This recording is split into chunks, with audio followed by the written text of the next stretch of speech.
वाह, चलिए अब आप शुरू करेंगे चैप्टर जिसका नाम होगा अधिनायक। अधिनायक क्या है, क्या इसकी महत्व है, इसके बारे में आगे बात करेंगे। आखिर किस अधिनायक का बात किया गया इस चैप्टर में। पहले आप लेखक के बारे में जो बेसिक जानकारी है उसको आप क्या करिए, पढ़िए। और जो शुरू में जो दिया गया ना रघुवीर सहाय जी के बारे में, ऊपर कीर्ति तक, उतना सही क्वेश्चन आता है। इसके आगे जो डिटेल जो दिया गया है उससे क्वेश्चन नहीं आएगा, आता है। तो सबसे पहले रघुवीर सहाय के बारे में जानिए कि जन्म इसका हुआ था 9 दिसंबर 1929 ईस्वी को, ठीक है। तो जन्म दिवस आप याद रखेंगे। और निधन, निधन का मतलब होता है मृत्यु।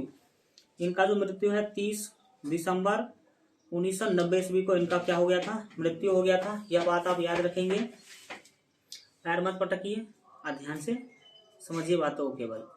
दूसरा बात है, आप जन्म स्थान के बारे में याद रखिए, लखनऊ उत्तर प्रदेश। लखनऊ नवाबों का शहर है, ठीक है। तो इनका जन्म याद रखेंगे, लखनऊ उत्तर प्रदेश में हुआ था। पिताजी के बारे में याद रखेंगे कि हरदेव सहाय, ये एक शिक्षक थे। हरदेव सहाय जो थे वो शिक्षक थे, जो कि इनके पिताजी थे। इनके शिक्षा के बारे में बात करी जाए कि शिक्षा इन्होंने कहाँ तक ली थी, तो एमए पास थे वो अंग्रेजी विषय में। और लखनऊ विश्वविद्यालय लखनऊ से इन्होंने एमए किया था, ठीक है। इसके बाद विशेष अभिरुचि अगर देखा जाए तो संगीत सुनना और फिल्में देखना, इनका विशेष जो है ना रुचि था। इनमें बहुत इनको मन लगता था, ऐसा आप कह सकते हैं, ठीक है। जैसे आज के बच्चों का रुचि है रील घुसकाना, वो रील घुसकाता रहता है भर दिन, सोचता है 10 मिनट देखेंगे और देखते देखते 3 घंटा लगा देता है। तो उसमें बड़ा मजा आता है आज के बच्चों को। उसी तरह से इनको उसी में रुचि रहा होगा, फिल्म देखने में। और हम तो लगता है मतलब इतना पहले तो उतना अच्छा क्वालिटी का फिल्म भी नहीं आता था, फिर भी जो ही आता था उसी में लगे रहते होंगे, ठीक है। इसके बाद अभिरुचि के बाद देखेंगे गतिविधि। गतिविधि में आप देखेंगे कि है ना, अपनी और समकालीन कविता के है ना वाचन के लिए कौमुदी नामक कविता केंद्र की स्थापना जो है और संचालन। कौमुदी नाम का जो कविता केंद्र खोला था वहां पर, और उनका संचालन भी करते थे, जिसमें वो ये कविता बोला करते थे। कविता का वाचन मतलब होता है कविता बोलना, ठीक है ना, यानी कि कविता को गा करके जिस तरह से वो वहां पर व्यक्त किया करते थे। सम्मान के बारे में बात करेंगे तो इन्हें सम्मान भी मिला हुआ है। एक इनका रचना है लोग भूल गए हैं, इनके बुक का नाम है। तो लोग भूल गए हैं, इसी बुक के कारण इनको साहित्य अकादमी पुरस्कार मिला है।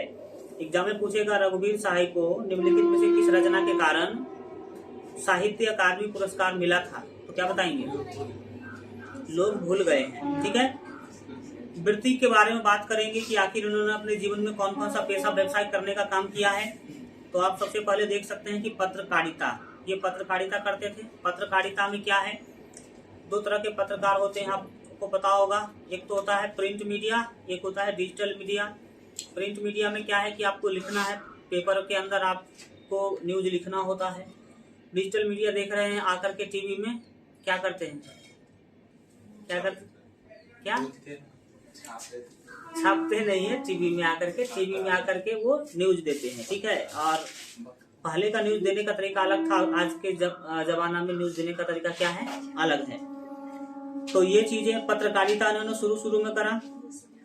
नवजीवन लखनऊ से आरंभ, ये लखनऊ से नवजीवन का आरंभ किया था। फिर जो है ना समाचार विभाग आकाशवाणी नई दिल्ली, और फिर नव भारत टाइम जो कि नई दिल्ली से छपता था में विशेष संवाददाता रहे हैं। आकाशवाणी में भी इन्होंने काम किया। नव भारत टाइम न्यूज़पेपर आता था, अभी भी आता है, उसमें इन्होंने काम किया। 1979 से 1982 ईस्वी तक जो है ये दिनमान समाचार साहित्य के प्रधान संपादक रहे। ये समाचार पत्र आता होगा जिसमें ये प्रधान संपादक के रूप में काम करते थे नई दिल्ली के अंदर, ठीक है। भारतीय प्रेस परिषद के सदस्य भी रहे हैं। भारतीय प्रेस परिषद जो है उसका सदस्य भी ये रह चुके हैं। इसका मतलब दिख रहा है पत्रकारिता में ज्यादा रुचि है इनका। कीर्तियां मतलब इसको बहुत ध्यान से याद रखना आपको कि कौन कौन सा रचना इन्होंने करा है। सबसे पहले बात करेंगे कविता के बारे में। कविता सबसे पहला है दूसरा सप्तक में एक कवि के रूप में शामिल। दूसरा सप्तक जो लिखा गया था इसमें केवल इन्होंने ही काम नहीं किया था, बहुत सारे कवि ने मिलकर काम किया था, जिसमें यह भी एक थे। सीढ़ियों पर धूप में, ये एक कविता संग्रह का नाम है। अगला है आत्महत्या के विरुद्ध, हंसो हंसो जल्दी हंसो, ठीक है, ये भी इनका ही रचना का नाम है। इसके बाद आगे जो रचना है लोग भूल गए हैं। इसके बाद कुछ पते कुछ चिट्ठियां, ये सारे के सारे जो किताब है वो कविता का किताब है। अब कहानियों के बारे में बात करते हैं, तो कहानियां जो है सबसे पहले सीढ़ियों पर धूप में पहला, रास्ता इधर से है दूसरा, अगला है कि जो आदमी हम बना रहे हैं, जो आदमी हम बना रहे हैं, ये तीसरा इनके कहानी संग्रह का नाम है। निबंध, निबंध भी इन्होंने लिखने का काम किया है, पहला निबंध का फिर वही नाम है सीढ़ियों पर धूप में। अगला है कि दिल्ली मेरा परदेश, लिखने का कारण। इसके बाद अगला जो बुक है उसका नाम है उबे हुए सुखी, वे और नहीं होंगे जो मारे जाएंगे, ये इनके निबंध संग्रह का बुक है। यथास्थिति नहीं, इसके अतिरिक्त अनुवाद कार्य भी इन्होंने किया है, अनुवाद लिखने का काम करा है। इसके अलावा भी बहुत सारे, संपूर्ण रचनावली 6 खंडों में जो है राजकमल प्रकाशन नई दिल्ली से प्रकाशित हुई है। एक इनका जो संपूर्ण रचनावली नाम से भी एक रचना है जो 6 खंडों में प्रकाशित हुई, और ये कहाँ से प्रकाशित हुई, राजकमल प्रकाशन नई दिल्ली से इसका प्रकाशन हुआ था। इतना तो आप जरूर क्या करिए, याद रखिए। इसके आगे जो बातें होगी उसमें से बहुत कम 9 के बराबर क्वेश्चन पूछने का चांस है, लेकिन आप एक बार फिर इसको फास्ट रूप से एक बार देखने की कोशिश करेंगे। स्वतंत्रता के बाद की भारत की बहुदलीय संसदीय राजनीति, जब भारत आजाद हुआ तो यहाँ पर जो है बहुदलीय संसदीय राजनीति हुआ, बहुत सारे दल सामने आए, संसद का निर्माण करा गया और राजनीति हुआ, जिसके बाद आगे हमारा देश विकसित हुआ। एक पिछड़े सामंती, ठीक है, सामाजिक ढांचे में लोकतांत्रिक व्यवस्था की प्रतिष्ठा और विकास के सामाजिक राजनीतिक परिवेश में रघुवीर सहाय का रचना कर्म और पत्रकारिता अपना रूपाकार ग्रहण करते हैं। ये जो जब हमें आज़ादी मिली थी तो समाज में असमानता तो था ही, और जस्ट हम गुलामी के जस्ट बाद आज़ादी पाए थे, बहुत विषम स्थिति था देश के अंदर। उस विषम स्थिति में रघुवीर सहाय ने रचना लिखने का काम किया, पत्रकारिता किया। रघुवीर सहाय 20वीं सदी के उत्तरार्ध के एक प्रमुख, 20वीं सदी के उत्तरार्ध का क्या मतलब है, 20वीं सदी जब खत्म हो रही थी तब उस समय के ये कवि हैं। आप देख सकते हैं इनका मृत्यु हुआ 1990 में, तो 1990 10 साल के बाद तो 20वीं सदी खत्म ही हो जाएगा। अभी कौन सा सदी चल रहा है, 21वीं सदी चल रहा है। तो ये 20वीं सदी के अंत वाले स्थिति में एक प्रमुख कवि थे एवं महत्वपूर्ण कवि तथा पत्रकार हैं। ये कवि भी थे और पत्रकार भी थे, जिसने रचना कर्म और पत्रकारिता का आगे की पीढ़ियों पर सकारात्मक प्रभाव पड़ा। ऐसा ये काम करते थे कि आगे के जो रचनाकार हुए हैं उन पर पॉजिटिव प्रभाव देखने को मिला है रघुवीर सहाय जी के कारण। उन्होंने कहानियां भी लिखी, आपने ऊपर देखा कई सारे कहानी के बुकों का नाम, कहानियां भी लिखी, और वे अनेक कारणों से बहुमूल्य मानी जाती हैं। जितने भी इनके रचना है बहुत अलग अलग कारण से बहुमूल्य माना जाता है।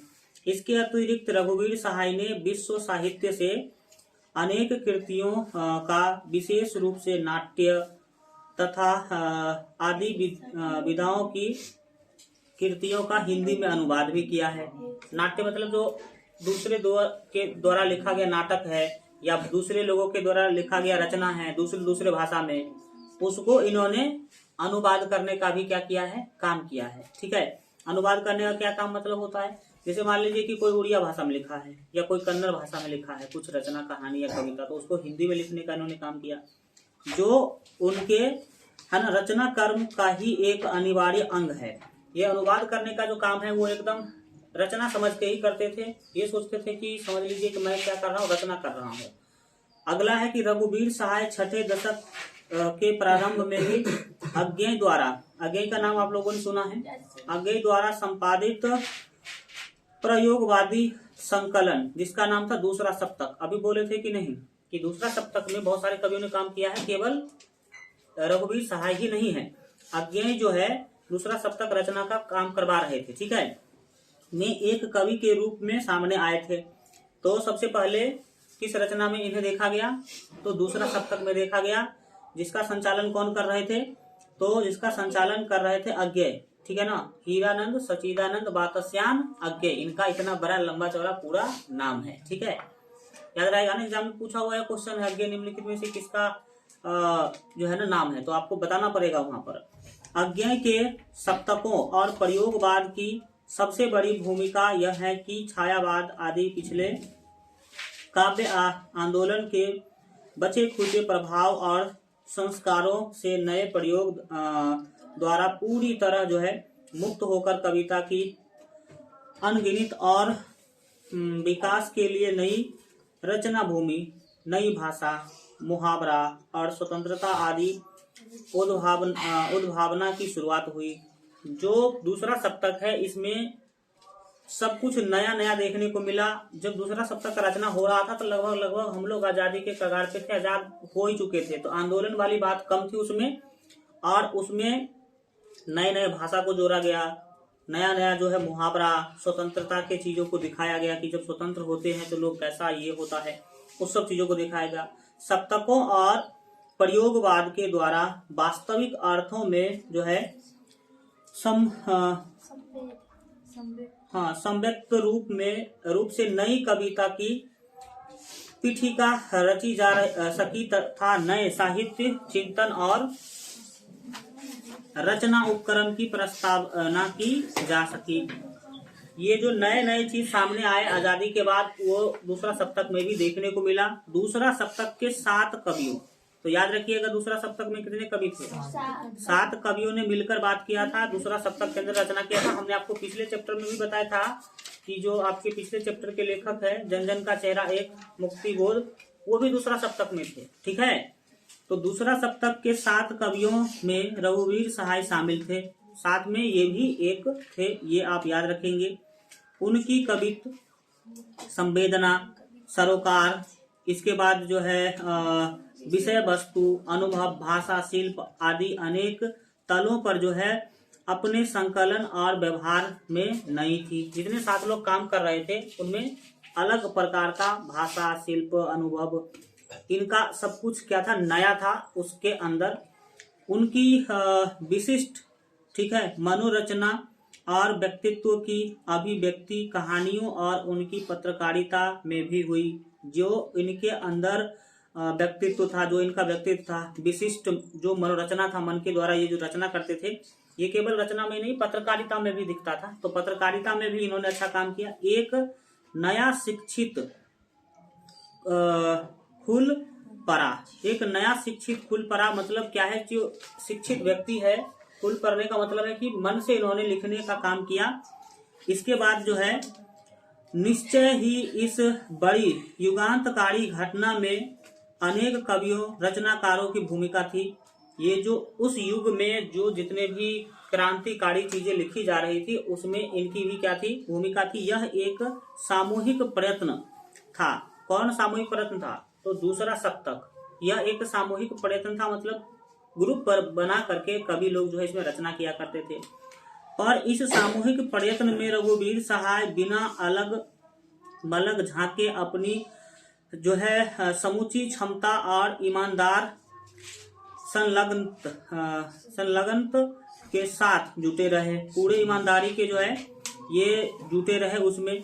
यह सिलसिला आगे तक चलता रहा और लगभग उनके रचना दर्शन का अंग बन गया। ये उसमें काम करते रहे और देखिए साथ में इनका भी एक क्या हो गया, नाम शामिल हो गया। तो ये तो था आपके दूसरा सप्तक का पूरा बातें, ठीक है। अब हम अगला पैराग्राफ देखते हैं इनके खुद के रचना के बारे में, कि इनका जो खुद जब दूसरा सप्तक को छोड़कर ये अलग जब रचना करने लगे तो कैसा क्या दिखने को मिला वो देखिए। रघुवीर सहाय की कविता ऊपर जो है कथित अपने परिवेश से उलझकर और उसके प्रति अनुभूत सच्चाई की साहसपूर्ण प्रतिक्रिया व्यक्त करते हुए ही अपना औचित्य और सार्थकता हासिल करती हैं।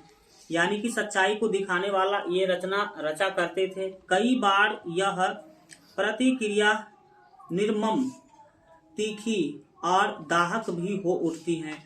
कई बार ऐसा ही रचना करते हैं जिससे लगता है कि निर्मम है, मतलब कोई माया उया की बात नहीं है, तीखा बातें करते हैं, ऐसा कि तुमको जला देगा। दाहक मतलब क्या, जलाने वाला। ऐसा ये रचना भी कई बार किए हैं। आपको पता होगा कि उस समय, जिस समय देश हमारा आजाद हुआ, उस समय बहुत ही भेदभाव था समाज में। अभी भी तो कुछ कुछ चल ही रहा है। अमीरी गरीबी का भेदभाव था। गरीब लोग अमीर लोग के सामने सही से खड़ा नहीं होने का स्थिति बना रखा था लोगों ने। छोटे जाते बड़े जाते का भेदभाव था। हिंदू मुस्लिम का भेदभाव था। अभी तो हिंदू मुस्लिम और देखिए कितना आगे बढ़ रहा है। लेकिन फिर भी शिक्षा है आज के समाज में, तो आज के समाज में शिक्षा है तो समस्या कम होता है। लेकिन उस समय में शिक्षा नहीं था तो समस्या ज्यादा होता था। और उस समय में जिसको सताया जाता था वो बोलता भी नहीं था, ठीक है ना, कि चले जाएंगे हम, मतलब केस कर देंगे फलाना, ये सब कुछ नहीं, किसी पता ही नहीं था किसी को। आज आप देखते होंगे कि केस फौजदारी ज्यादा लोग करते हैं। पहले इतना केस फौजदारी में कोई मतलब पता नहीं था कि कहाँ से केस करना है, कैसे करना है। आजकल तो सबको पता है, जाके थाना पर खड़ा हो जाना है, अपने केस लिखा जाएगा, कोर्ट चला जाना है, ठीक है। लेकिन पहले किसी को ये सब बात पता ही नहीं था। इसीलिए सामने वाला शोषण करता रहता था, सताता था, समस्या डालता था, फिर भी वो केस करने को तैयार नहीं होते थे, ठीक है ना। अभी आप देखते होंगे पति पत्नी में डिवोर्स का समस्या बहुत ज्यादा बढ़ गया है। इसका कारण आप समझिए, ऐसा नहीं है कि अभी ही जो है ना महिलाओं को सताया जा रहा है। अरे जब तक सताएगा तब तक वो डिवोर्स की समस्या तक क्यों जाएगी।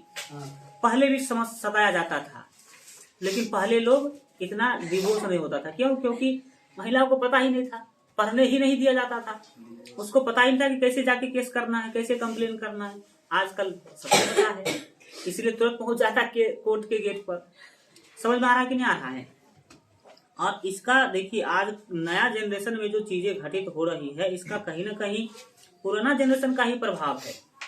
कई बार कई जो महिला है वो अपने बच्चे को कहती है कि तुम न होती या तुम न होता तो मैं इस आदमी को कब का छोड़ के चला गया होता। मतलब समझ में आ रहा है, यानी कि तुम्हारे कारण ही क्या है हम इस घर में रुके हुए हैं, बच्चों के कारण। अब वो बच्चा भी सोचता है कि इसका मतलब छोड़ने का भी काम हो सकता है।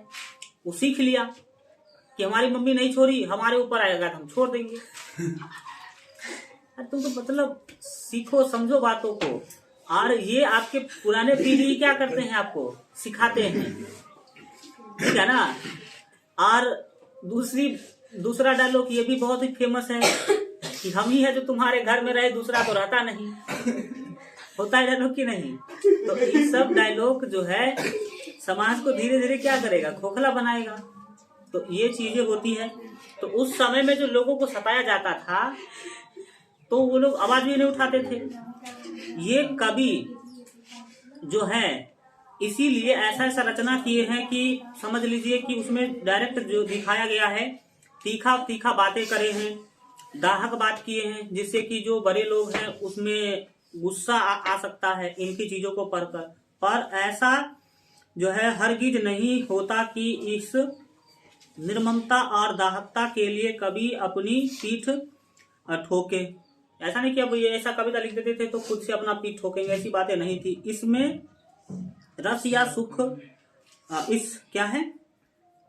इसमें रस या सुख पाए, वो इस चीजों से आनंद नहीं पाते थे। दूसरों का बुराई जो करते थे कविता में, अपने रचनाओं में, इससे उसको अच्छा नहीं लगता था, लेकिन करते थे क्योंकि ऐसा होता था समाज में, ठीक है। इसे अपनी वीर मुद्रा, ठीक है ना, इसे अपनी वीर मुद्रा बना ले, और दूसरे शब्दों में यह उनकी कविता की जो है आभूषण संपद बन जाए। ऐसी बातें नहीं थी। आभूषण मतलब इनके कविता का सजावट बन जाए। ये जो चीजें हैं, चीजों को दहकता रूप से दिखाने का काम हो गया। जल जाएगा तुम, नहीं जलेगा, बताओ। कपड़ा कहते हैं पहन के आओ तो बटन खोल के रखा, लगाओ बटन लगाओ। अच्छा चेन, चलिए समझिए। तो ये जो है इतना जो दाहकता वाला कविता लिखते थे, वो ये नहीं मानते थे कि हमारे कविता का वो सुंदरता है, लेकिन समाज में घटित होता था तो वो लिख देते थे। रघुवीर सहाय व्यंग कटाक्ष। व्यंग कटाक्ष का मतलब, कटाक्ष का क्या मतलब होता है? दूसरे के द्वारा किए गए गलत कामों पर उंगली उठाना ही क्या है? कटाक्ष है। घृणा, घृणा वाला ही कविता लिखते थे, क्योंकि जो गलत काम करते थे, गरीबों को मजदूरों को सताने का काम, तो उससे घृणा प्रकट करने वाला कविता लिख देते थे। क्रोध का बहुधा उपयोग करते हैं, क्रोध वाला भी चीजें दिखाने का काम करते हैं। बड़े सार्थक उपयोग, किंतु उद्देश्य में निहितार्थ पर पीड़न का सुख नहीं होता। पर पीड़न मतलब दूसरों को पीड़ा देने का जो है ना, ये सुख चीजें नहीं दिखाते थे। सच्ची रचनात्मकता या कहें मतलब ये जो रचना करते थे उसमें सच्चे चीजों को दिखाते थे, या किसी को अच्छा लगे या किसी को बुरा लगे उससे मतलब नहीं रखते थे। अर्थपूर्ण नई सामाजिकता होती थी। जातिवादी, ऊंच नीच, ये सब जानते हैं ना, जातिवादी की समस्या थी, ऊंच नीच की समस्या थी, अमीर गरीब आदि विभाजनों पर है ना टिकी हुई समाज संरचना। ये जो हमारा समाज अभी भी आप देखेंगे इसी सब पर टिका हुआ है। ऊंच नीच है, अमीरी गरीबी का चर्चा है, जातिवादी का चर्चा है, स्वार्थ दोहन है, अपने स्वार्थ के लिए दूसरों को सताना होता है, ठगी है, और पाखंड पर टिकी हुई राजनीति और संस्कृति को लेकर रघुवीर सहाय सतत सजग और सचेत रहे हैं। इस सब चीजों पर हमेशा आवाज उठाने का इन्होंने काम किया है। उन्हें सौंदर्य से ज्यादा हमेशा ही सत्य है ना कवि कर्म का ध्येय लगता रहा है। यानी कि ज्यादा सौंदर्य पर ध्यान नहीं देते थे, वो ज्यादा सच्चाई पर ध्यान देते थे। बल्कि यह कहना शायद अधिक है ना उपयुक्त हो कि सच के है ना साहसपूर्ण उद्घाटन में ही उनके निकट सौंदर्य के लिए सूरत निकल पाती रही है। यानी कि सत्य के सामने वो साहस दिखाते थे और सच्चाई वाला रचना करते थे। उनको लगता था कि यही हमारे कविता का सुंदरता है। ऐतिहासिक परिस्थितियों के दबाव में बदलते जाने की जो है लाचारी में लगातार जो है काइयां और धूर्त बनते जाते समाज, हमारा समाज धीरे धीरे धूर्त ही तो बनता गया है। बनते जाते समाज के जो है समानांतर रघुवीर सहाय को अपनी कविता की जो है जमीन, पैतरे और चरित्र बार बार बदलते रहने पड़े। जैसे जैसे समाज बदलता रहा, इनको कविता का तरीका भी बदलना पड़ा, और यही कवि की जो है रचना यात्रा रही। इसी तरह से उनका रचना यात्रा चलता रहा। कभी थकने न देने वाली, हमेशा चौकस। ये कभी थकते नहीं थे, हमेशा चौकस रहते थे, यानी कि हमेशा अलर्ट रहते थे। अब जो हम पढ़ने वाले हैं वो जरूरी है आपको सुनना, क्योंकि वह आपके चैप्टर के बारे में है। बोला गया है कि यहाँ प्रस्तुत कविता उनके संग्रह का नाम है, ठीक है, आत्महत्या के विरुद्ध। ये एग्जाम में पूछेगा कि अधिनायक कहाँ से लिया गया है, तो बोलेंगे आत्महत्या के विरुद्ध से ली गई है। और एक व्यंग कविता है। कैसा कविता है? व्यंग। व्यंग मतलब क्या? कटाक्ष किया गया है किसी चीजों के ऊपर कि ये क्या है, मतलब ये गलत चीजें की गई है। किसके ऊपर की गई है? तो एक ही शब्द है, अधिनायक। अधिनायक शब्द पर सीधा समझिए आप क्या किया गया है, व्यंग किया गया है। ऐसी व्यंग है ना कविता जिसमें हास्य नहीं, इसमें हंसी वाली चीजें नहीं है, ठीक है। आजादी के बाद के सत्ताधारी वर्ग के प्रति रोषपूर्ण तिक्त कटाक्ष है। आजादी के बाद जो सत्ताधारी व्यक्ति हैं, जो सत्ता में आए, उसके विरोध में कटाक्ष किया गया है। राष्ट्रीय गान में निहित, आप सभी जानते हैं, एक शब्द है अधिनायक। जनगण मन अधिनायक जय है, ठीक है। भारत भाग्य विधाता, इसका अर्थ अभी हम आपको समझाएंगे क्या होता है। तो अधिनायक जो शब्द है, शब्द को लेकर यह व्यंग्यात्मक कटाक्ष है। व्यंग किया गया है, उसका कटाक्ष किया गया है। आजादी हासिल होने के है ना इतने वर्षों के बाद भी आम आदमी, ठीक है, की हालत में कोई बदलाव नहीं आया। आम आदमी जो है उसका हालत जस का तस था जब ये कविता लिखा जा रहा था उस समय पर, अभी भी तो वही है। कविता में एक व्यक्ति का नाम लिया गया है जिसका नाम है हरचरना, ठीक है, ये व्यक्ति का नाम है, ठीक है। हरचरना इसी आम आदमी का प्रतिनिधित्व है। यानी कि इस कविता में जो हरचरना है ना, वो आम आदमी को दिखाता है, यानी कि वो आम आदमी है हरचरना। ठीक है, वह एक स्कूल जाने वाला बदहाल गरीब लड़का है। हरचरना क्या है? स्कूल जाने वाला बदहाल और बहुत ही क्या है? गरीब लड़का है। आप लोग भी स्कूल गए हैं और 15 अगस्त 26 जनवरी के दिनों पर आप लोगों ने भी खूब जो है जनगण मन गाया है। नहीं गाया? अच्छा, रोज होता था, तो कई स्कूल में रोज भी होता था, तो ये रोज गाए हैं।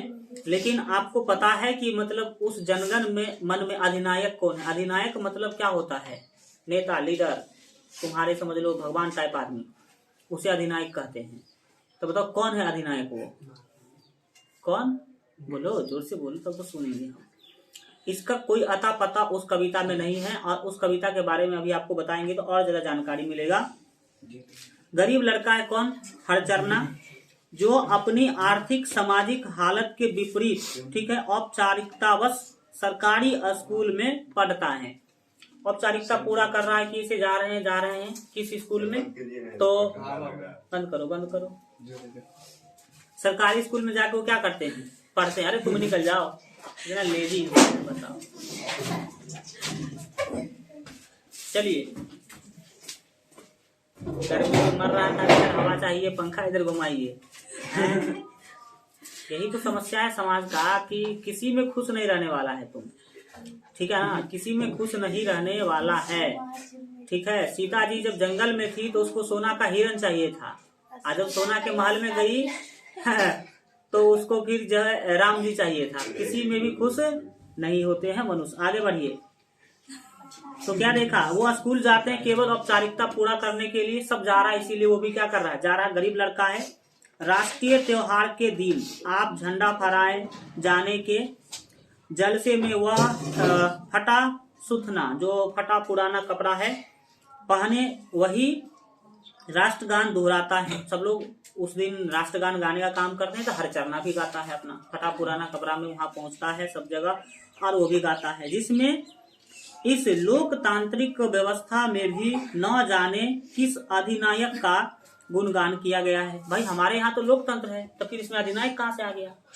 अरे अधिनायक वाले चीज तो राजा महाराजा के समय पर होता था कि राजा हमारे भगवान है, हमारे मालिक है। यहाँ पर कौन मालिक है? लोकतंत्र में तो जनता ही मालिक है। तो फिर इस किस अधिनायक की बात करी जा रही है, वही कवि पूछ रहे हैं। कौन? राष्ट्रपति? नहीं, अभी पता चलेगा तुमको।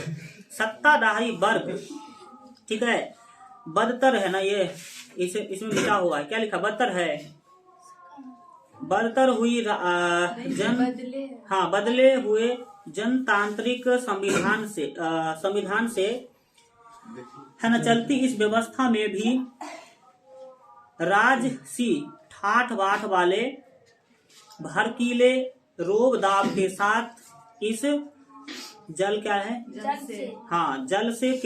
जलसे में जो है शिरकत कर अपना गुणगान अधिनायक के रूप में करवाया जा रहा है। इसमें बोला गया कि जो सत्ताधारी दल है वो लोकतंत्र में भी अपने आप को अधिनायक मनवाने की कोशिश कर रहे हैं और साबित कर रहे हैं कि हम क्या है? अधिनायक है। लेकिन यहाँ पर बात कुछ और ही है। इस कविता का अर्थ हम आपको बताते हैं अभी। कविता में निहितार्थ है ना ध्वनि यह है, मानो इस सत्ताधारी वर्ग की जो है प्रच्छन्न लालसा हो सचमुच अधिनायक अर्थात तानाशाह बनने की। अधिनायक मतलब तानाशाह बनने की। अधिनायक वह होता है जो आपके मालिक होते हैं, समझ लो आपके भगवान टाइप लोग होते हैं। लेकिन लोकतंत्र है हमारे यहाँ, तो फिर भी हम क्यों प्रत्येक साल अधिनायक का गुणगान करते हैं? कवि मुख्य रूप से यह पूछने का काम किए हैं कि आखिर आपके जनगण मन में अधिनायक कौन है? अधिनायक कौन है? जनता है अधिनायक कि सरकार है अधिनायक? देखिए, आपको पता होना चाहिए कि यह कविता जो है ये जो आपका जनगण मन जो गीत है वो रविन्द्रनाथ टैगोर के द्वारा लिखा गया था। ठीक है, और रविन्द्रनाथ टैगोर कहाँ के रहने वाले थे? बंगाल के रहने वाले थे। ऐसा माना जाता है कि यह जो गीत है जनगण मन अंग्रेजों के स्वागत में गाया गया था। 1911 ईस्वी में शायद जो है एक अंग्रेजी अधिकारी थे जॉर्ज पंचम, नाम याद रहेगा? जॉर्ज पंचम भारत आए थे, तो उनके स्वागत में यह गीत गाया गया था। उनके लिए ही खास करके रचना किया गया था इस गीत का। ठीक है, किस गीत का? जनगण मन अधिनायक जय हो का। और इसमें आप देखेंगे तो वही किया भी जा रहा है। क्या होता है? जनगण मन अधिनायक जय है। जॉर्ज पंचम को हमारे रविन्द्रनाथ टैगोर जो है कहते हैं कि जनगण मन अधिनायक, आप तो यहाँ के जनता का अधिनायक है, मालिक हैं। जनगण मन अधिनायक जय है, भारत भाग्य विधाता, आप भारत के भाग्य विधाता हैं। भारत का भाग्य कैसा होगा वो आप ही सोचेंगे। समझ रहा है? तो जनगण मन अधिनायक जय है, भारत भाग्य विधाता, पंजाब सिंधु गुजरात मराठा, है ना, द्रविड़ उत्कल बंगा, ये सारे हमारे राज्य के नाम हैं। ठीक है ना। उत्कल उड़ीसा को कहा गया है, अब बंगा मतलब बंगाल। ठीक है ना। तो कवि कहना चाहते हैं कि हमारे सभी राज्य के ओर से मैं आपका अभिनंदन करता हूँ। समझ में आ रहा है? तो यही है, आगे बता रहे हैं ना, धैर्य नाम की कोई चीज है। तो आपने क्या देखा कि जनगण मन अधिनायक जय है, भारत भाग्य विधाता, पंजाब सिंधु, पंजाब राज्य है, सिंधु है, सिंध जिसको कहते हैं, तो पंजाब सिंधु गुजरात मराठा, मराठा महाराष्ट्र, ठीक है, द्राविड़ उत्कल बंगा, ये सारे जो है आपके, इस सभी के ओर से मैं आपका अभिनंदन करता हूँ, द्राविड़ उत्कल बंगा, है ना। और आगे बोला गया है, क्या हो गया? प्रबंगा, हाँ, विंध्य हिमाचल यमुना गंगा उच्छल जलित गंगा, मतलब जितने भी हमारे यहाँ प्राकृतिक चीज है उसके तरफ वो भी आपका स्वागत कर रहा है, वो भी आपका क्या कर रहा है? स्वागत कर रहा है। आप तो भारत के क्या है? भाग्य विधाता है। जय है जय है जय है, मतलब आपका जय हो। अब बताइए, जो गाना गुलामी का प्रतीक है उसको आज हम लोग क्या करते हैं? आजादी के 70 साल से भी अधिक होने के बाद भी उसको क्या करते हैं? गाते हैं। तो इसमें अधिनायक मुख्य रूप से किसे कहा गया था? अंग्रेज को कहा गया था, और सही में अंग्रेज उस टाइम पर मालिक था। ठीक है, लेकिन आज भी जो हम गाते हैं तो आज हम किसको मालिक मानते हैं? वही कवि क्या कर रहे हैं? पूछ रहे हैं इस कविता के माध्यम से। ठीक है, टाइम इसका है 52 सेकेंड। और दूसरी बात है कि इसे यही हमारा राष्ट्रीय, ठीक है।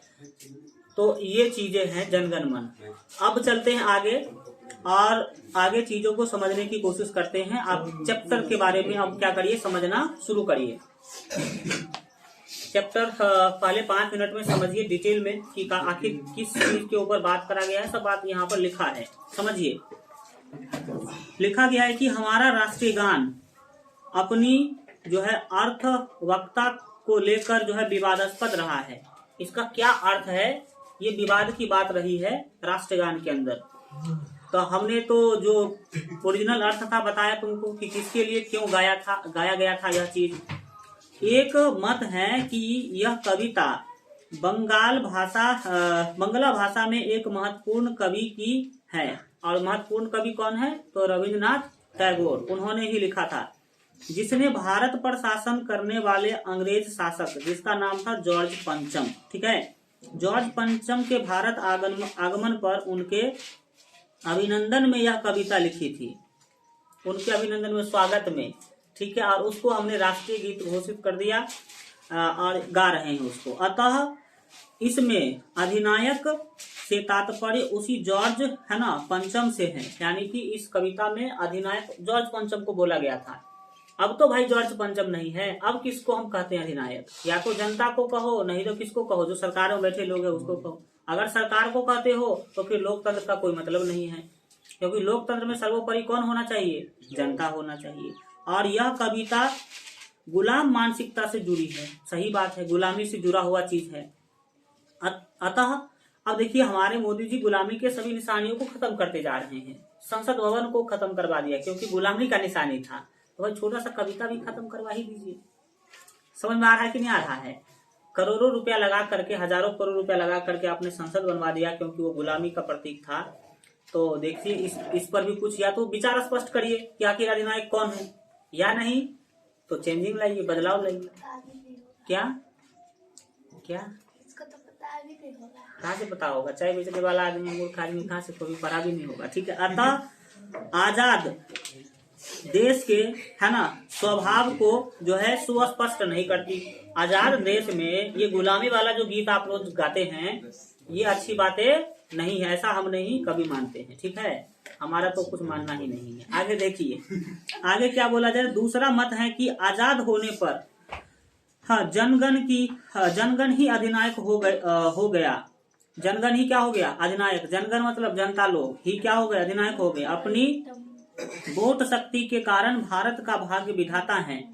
क्योंकि जनता में वोट का शक्ति होता है, इसीलिए ये भारत का भाग्य तय करते हैं कि कौन भारत को आगे चलाने वाला है। यह गुलाम कविता की जो है स्वाधीनतावादी जो है प्रजातांत्रिक व्याख्या है।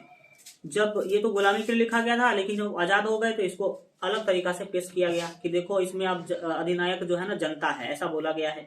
रघुवीर सहाय ने देश में बाहुबली नेताओं के ठीक है बढ़ते प्रभाव और प्रजातंत्र पर हावी होने से उत्पन्न व्यवस्था को व्याख्या का आधार बनाकर यह कविता लिखी है। इसमें उन्होंने बताया है कि आज के समाज में जो बाहुबली नेता है वो अपना वर्चस्व जमाते हैं, उसे ही आप लोग अधिनायक मानते हैं। ठीक है, और है भी कई जगह पे नेताओं का इतना बड़ा प्रभाव है ना कि मतलब कोई नहीं जीतेगा, वही जीतेगा। एक बाढ़ क्षेत्र में एक नेता है जिसका मोकामा विधानसभा है बाढ़ जिला में, वहां का एक नेता है जिसका नाम है अनंत सिंह।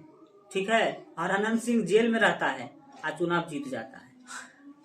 अब सोचिए ये क्या है? यही प्रभाव तो है बाहुबली नेताओं का। ठीक है, क्योंकि उसको जनता को पता है कि इसको वोट नहीं देंगे, ठीक है, तो अगला बार हमारा उंगली नहीं रहेगा वोट देने के लिए। समझ में आ रहा है कि नहीं आ रहा है? तो वो जेल में है और जीत जाता है। पिछली बार जब मुखिया का चुनाव हुआ बिहार में, तो उसकी भाभी खड़ी हुई मुखिया में, उस पंचायत में कोई खड़े नहीं हुआ।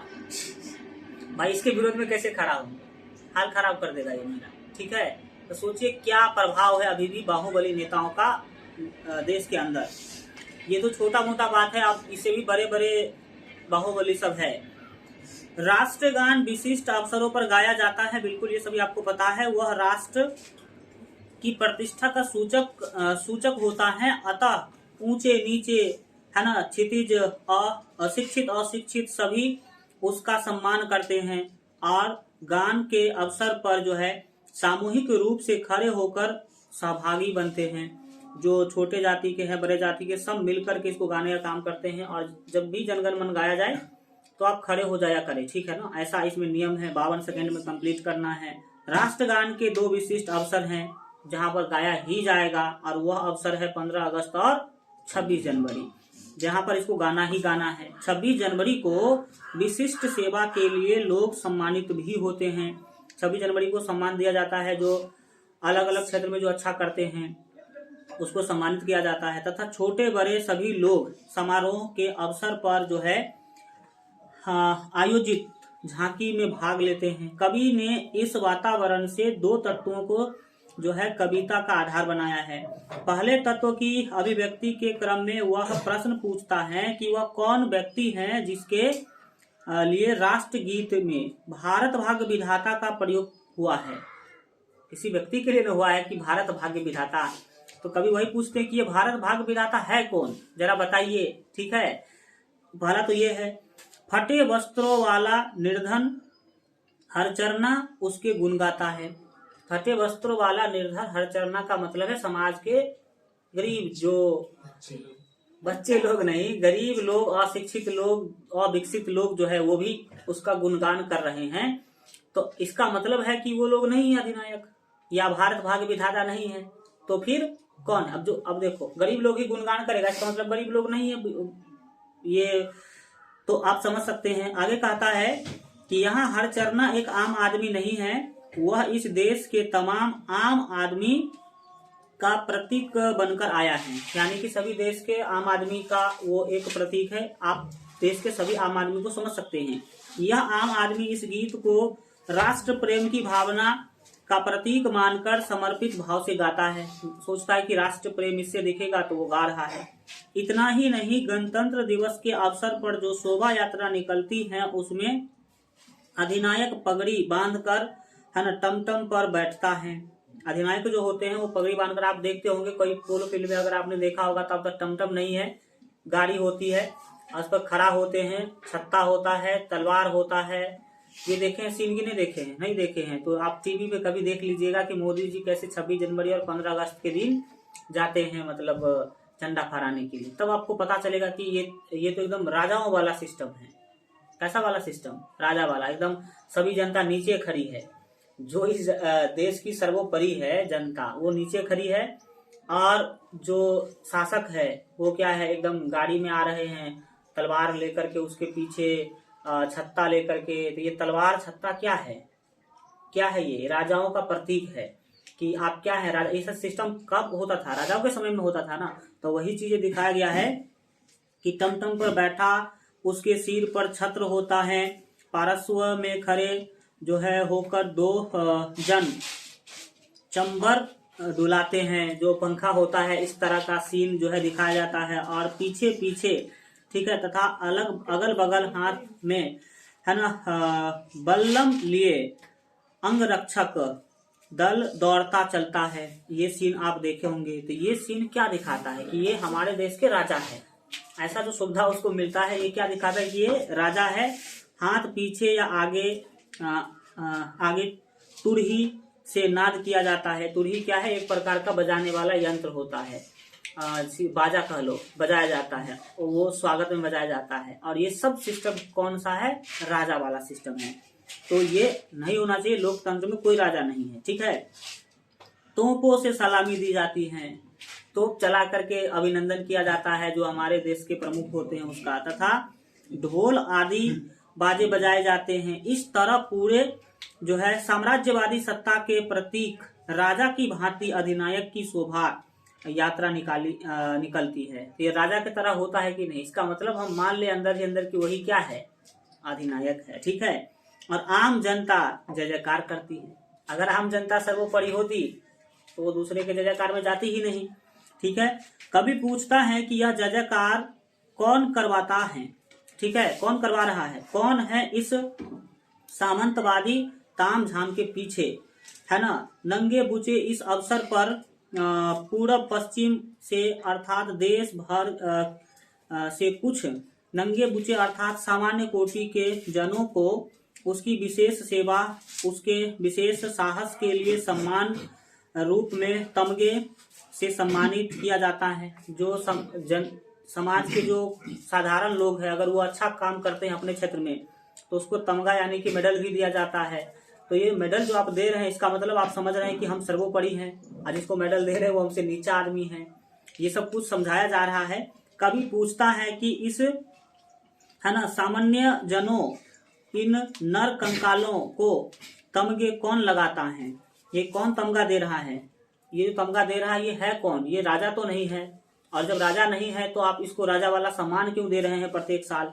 और अंत में कभी सवाल करता है कि वे कौन लोग, ठीक है, महाबली है जो जनगण मन अधिनायक के रूप में प्रतिष्ठित हैं, जिसको हम अधिनायक कह रहे हैं। कौन वो महाबली जिसको अधिनायक कर रहे हैं? और उनके बाहुबल से डरी हुई जनता बेमन से रोज बाजा बजाकर उनका गुणगान करती है, उनको अपना अधिनायक मानने की व्यवस्था होती रहती है, ठीक है। तो ये चीजें आपने देखा, बस यही सब चीजों को दिखाया गया लाइन में। तो आप छोटा सा चीज है, आप आराम से क्या करेंगे, समझ जाएंगे। इसके अगर कुछ कठिन शब्द है तो देख लीजिए एक बार, ज्यादा नहीं होगा, नहीं है, ठीक है। जाइए आप 214 पेज में, 214 पेज में देखिए कि शब्द निधि। यहाँ से पूछता क्वेश्चन, डायरेक्ट पूछेगा कि सुथना का अर्थ क्या होता है, या पूछेगा विधाता का अर्थ क्या होता है। तो आपको यहाँ से क्वेश्चन आता है डायरेक्ट। ये चीजें आप याद रखें। कठिन शब्द के अर्थ जो पूछेगा ना, वो किताब से पूछेगा, कहीं बाहर से नहीं पूछेगा। तो पहला है विधाता। विधाता का मतलब होता है निर्माणकर्ता, जिसने आपको आपका निर्माण किया है, या सीधा भगवान मान लीजिए ना। सुथना मतलब होता है पुराने ढंग की ढीली ढाली साफ पैंट, हाफ पैंट, साफ पैंट नहीं, हाफ पैंट, ठीक है। पुराने जमाना का जो ये था, ठीक है। बल्लम क्या है भाई? तो भाले और बर्छी की तरह एक अस्त्र है। देखेंगे दोनों साइड से लेकर के सिपाही चलते रहते हैं उसके साथ, ये बल्लम होता है। तुरही अभी जस्ट हम आपको बताए ही हैं कि एक तरह का बजाने वाला यंत्र होता है, जो आपने कई टीवी सीरियल में युद्ध की घोषणा देखा होगा। तो जो बजा जाता है, उसके बाद सैनिक दौड़ते हैं, वही तुरही है। छत्र चंबर, ये छत्र चंबर क्या है? तो छतरी और चंबर है। ये राजसी चिन्ह का प्रतीक है। छतरी छाता लेकर के इसके पीछे कोई खड़ा है, उसके हाथ में तलवार है, ये राजा का प्रतीक है, जो कि नहीं होना चाहिए। तमगा मतलब मेडल आपको पता ही है। अब आप समझना शुरू करिए कविता के लाइन को। बोला जा रहा है कि ये बहुत आसान भाषा में लिखा गया है। डायरेक्ट देखो, लग रहा है कि पूछा जा रहा है किसी से। क्या पूछा जा रहा है? राष्ट्रगीत में भला कौन वह भारत भाग्य विधाता है। कवि पूछते हैं कि राष्ट्रगीत में जो आपने भारत भाग्य विधाता शब्द का प्रयोग किया है, क्या वो कौन है भारत भाग्य विधाता? ठीक है। फटा सुथना पहने जिसका गुण हर चरना गाता है। हर चरना जिसका जो गुण गा रहा है, एकदम फटा पुराना पहने, ये हर चरना कौन है? भारत के आम लोग हैं। ठीक है।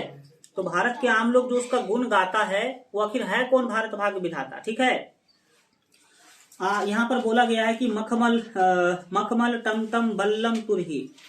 मखमल वाला सीट लगा होता है टमटम के ऊपर। पहले तो टमटम होता था, अब मोटर गाड़ी होती है। ठीक है। उस पे बल्लम यानी कि अस्त्र शस्त्र लिए लोग खड़े हैं। तुरही मतलब उसके सम्मान में आप बाजा बजा रहे हैं।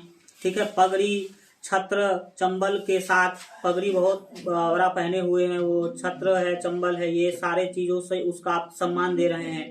तोप छुड़ाकर ढोल बजाकर आप उसके सम्मान में तोप का गोला छोड़ते हैं, ढोल बजाते हैं, तोपों की सलामी होती है। जय जय कौन करता है? ये जो चीजें हैं वो जय जय कौन कर रहा है? ये जिसका जय जय किया जा रहा है वो कौन है, और जो जय जय कर रहा है वो कौन है? पूरब पश्चिम से आते हैं नंगे बुचे, ठीक है, नर कंकाल, यानी कि देश के अलग अलग दिशा से जो लोग आपके सम्मान में आते हैं, वहां पर 15 अगस्त और 26 जनवरी के समय पर सिंहासन पर बैठा उनके तमगे कौन लगाता है? सिंहासन पर बैठा हुआ आदमी जो इस पूर्व पश्चिम से आने वाले साधारण लोगों को मेडल देने का काम करता है, वो कौन है? ठीक है। वो अगर आप उसको एकदम सिंहासन पे बैठा रखे हैं तो या तो उसको राजा वाला फीलिंग आ रहा होगा, इसका मतलब वह राजा है। लेकिन लोकतंत्र में राजा कौन होना चाहिए? जनता होना चाहिए। तो ये चीजें कवि पूछ रहे हैं। आगे बोला कि कौन कौन है वह जनगण मन। ये जनगण मन कौन है? अधिनायक वह महाबली। और अधिनायक आप किस महाबली को कह रहे हैं, जरा ये बताइए। डरा हुआ मन बेमन जिसका, है ना, बाजा रोज बजाता है। और यहाँ की जो जनता है डरा हुआ है, बेमन है, बिना जो है उसको करने की इच्छा नहीं है, फिर भी आपके गुणगान में रोज बाजा क्या किया करता है? बजाया करता है। तो ये चीजें इसमें क्या की गई है? दिखाई गई है। आप इसके क्वेश्चन को भी देखिएगा तो नॉर्मल ही होगा। तो इसमें केवल क्वेश्चन पूछा गया, जवाब नहीं दिया गया है कि कौन है। ठीक है। तो आप खुद सोच लो कि कौन है ये अधिनायक। क्या लगता है तुम लोगों को, कौन रहा होगा अधिनायक? बताओ। अरे भाई, अंग्रेज तो चला गया, तो फिर अब आप किसको अधिनायक कहते हैं? जब अंग्रेज आया था तब आपने उसको अधिनायक कहा। ठीक है, कह दो, कोई दिक्कत नहीं है। लेकिन आज आप किसको अधिनायक कहते हैं? पता ही नहीं है, किसी को नहीं आप कहते हैं। चलिए ठीक है, इसके एक दो क्वेश्चन को देखते हैं। जन जन का चेहरा हो चुका है।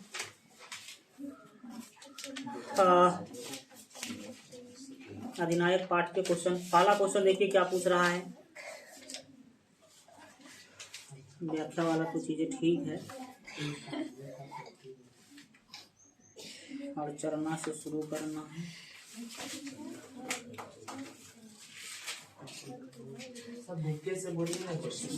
बुक ही है। पहला क्वेश्चन है आपका कि हरचरना कौन है, उसकी क्या पहचान है। तो अभी जस्ट बोले हैं कि हरचरना भारत के आम आदमी का प्रतिनिधित्व कर रहा है, यानी कि भारत का आम आदमी है वो। और उसकी क्या पहचान है? तो वह एकदम गरीब, फटा पुराना पहना है, झंडा ढोने का काम करता है, बिना चाहे न सोचे हुए वो गुणगान करता है प्रत्येक अवसर पर, यह बता सकते हैं। हरचरना हरिचरण का तद्भव रूप है। ठीक है। हरिचरण का क्या है? तद्भव रूप। हरिचरण जो है वो तत्सम शब्द है। कौन सा शब्द है? तत्सम। संस्कृत से जो शब्द हम लेते हैं वो तत्सम होता है, उसमें हल्का बदलाव कर देते हैं तो वो हो जाता है तद्भव। ठीक है। तो किसका तद्भव रूप है? हरिचरण का। ठीक है। अगर आप गांव में किसी का नाम हरिचरण रख देंगे ना तो उसको हरचरना ही सब कहेगा। गणेश रखेंगे तो सब गणेशवा कहेगा। ठीक है, तो गणेश हो गया तत्सम। और जो ये होते हैं मतलब हरिचरना हो गया, हल्का बदलाव कर दे तद्भव हो गया।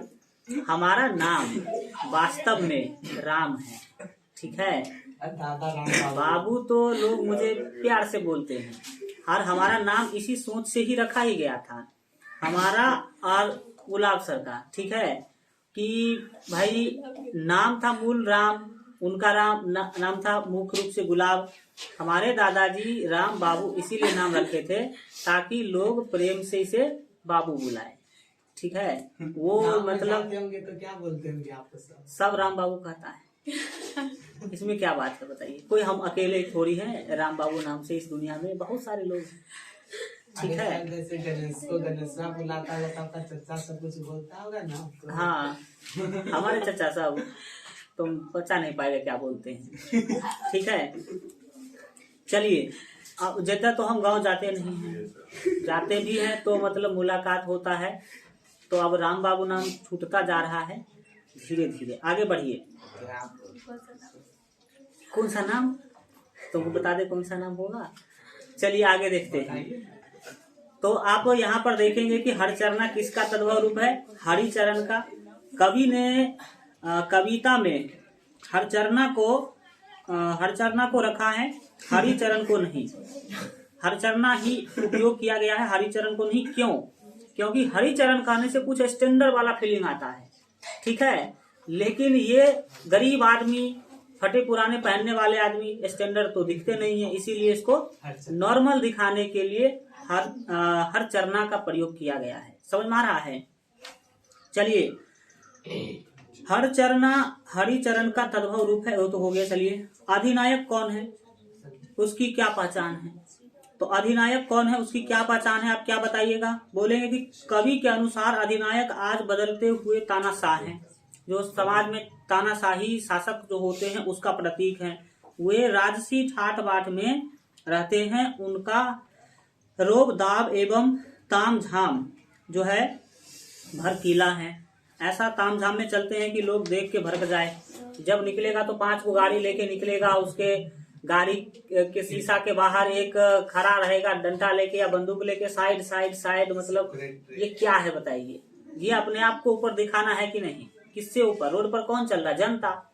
और जनता ने ही आपको वोट दिया है और आप 5 गाड़ी लेके हुई हुई हुई हुई करते जा रहे हैं। आपके गाड़ी में एकदम अलग सा सायरन लगा हुआ है और एकदम गार्ड है जो बंदूक लेके ऐसे ऐसे कर रहा है। मतलब उस जनता का कोई वैल्यू नहीं है रोड पर, आपका वैल्यू है जिसने आपको क्या किया है, बनाया है। ऐसा चीजें भड़कीला स्थिति में आप रहते हैं। वे ही अपना गुणगान आम जनता से करवाते हैं जिसको जनता ने चुनकर भेजा है। आज उनकी पहचान जनप्रतिनिधि की जगह अधिनायक अर्थात तानाशाह की तरह हो रही है। जो नेता होते जनप्रतिनिधि होते हैं। अगला क्वेश्चन है कि जय जय धन करना का क्या अर्थ है? तो जय जय करना का अर्थ है कि आपका जय हो, आपका क्या हो? जय हो। इसमें देखिए डिटेल में, कवि के अनुसार सत्ता पक्ष के जनप्रतिनिधि आज अधिनायक का रूप ले लिए हैं।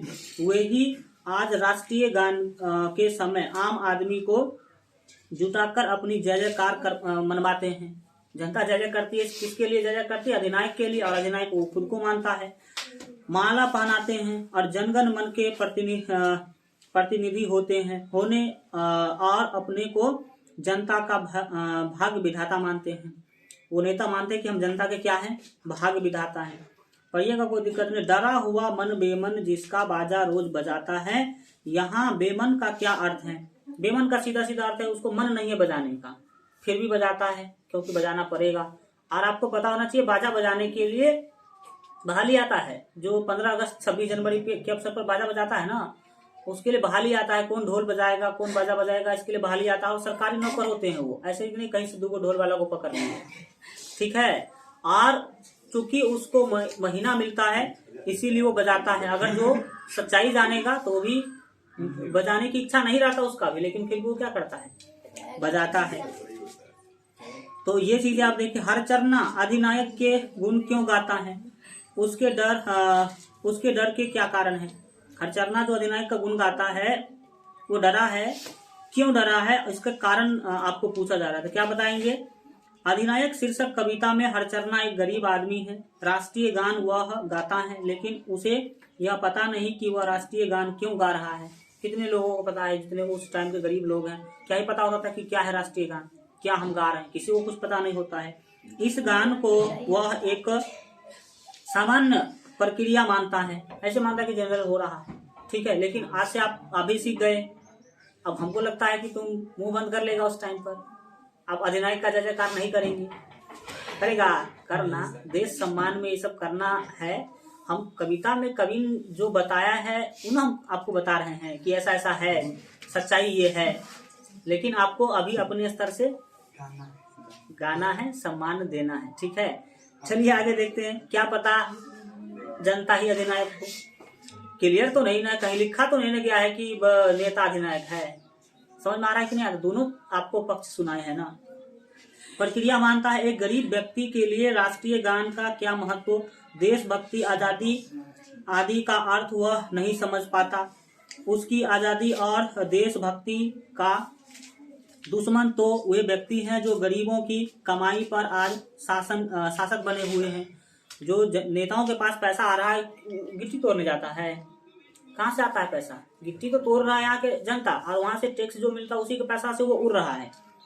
बाजा बजाना का क्या अर्थ है? तो बाजा बजाना का सीधा अर्थ है कि आप जो है अधिनायक कविता में कवि रघुवीर सहाय ने बाजा बजाना शब्द का प्रयोग गुणगान करने के अर्थ में किया है, यानी कि आप उसका गुणगान कर रहे हैं। क्या कर रहे हैं? आम जनता गरीब एवं लाचार है। बाहुबली राजनेताओं के भय से उनके है ना गुणगान में बेमन से लगी रहती है। बेमन मतलब मन नहीं है, लेकिन फिर भी लगा हुआ है। कवि के अनुसार राजनेता पर कठोर व्यंग किया गया है, यानी राजनेताओं के बारे में यहाँ पर कठोर व्यंग उन्होंने किया है। कौन कौन है वह जनगण मन अधिनायक? वह महाबली। कवि यहाँ किसकी पहचान कराना चाहता है?